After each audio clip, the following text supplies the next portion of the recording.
Jemaat yang dikasihi dalam Tuhan kita Yesus Kristus, bertemu kembali dengan saya dalam video pastoral.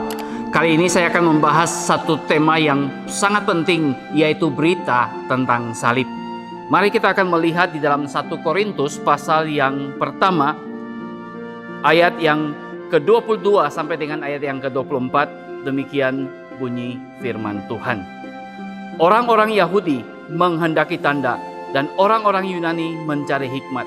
Tetapi kami memberitakan Kristus yang disalibkan, untuk orang-orang Yahudi suatu batu sandungan, dan untuk orang-orang bukan Yahudi suatu kebodohan.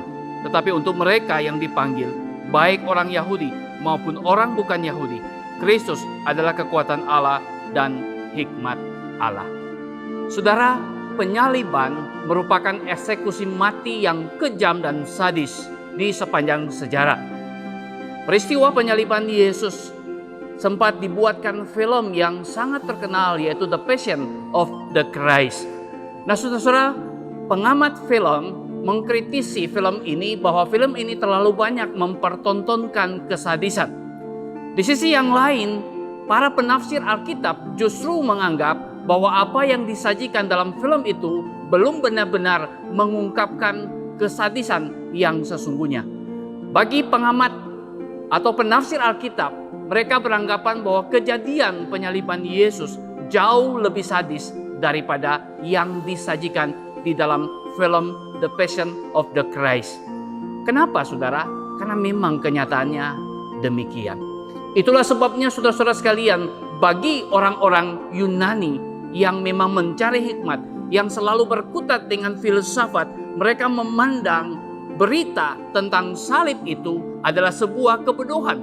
Di sisi yang lain, orang Yahudi yang mengharapkan tanda atau mujizat-mujizat, apalagi ketika mereka memandang Mesias yang akan datang untuk membebaskan mereka, ternyata justru disalibkan bagaikan penjahat kelas kakap, maka tentu saja ini merupakan batu sandungan bagi mereka.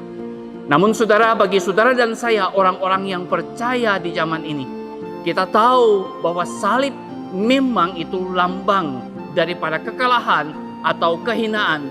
Tetapi ketika Kristus disalibkan di sana, di dalam hikmat Allah, lambang kekalahan, lambang kehinaan itu diubahkan menjadi lambang kemenangan dan kemuliaan.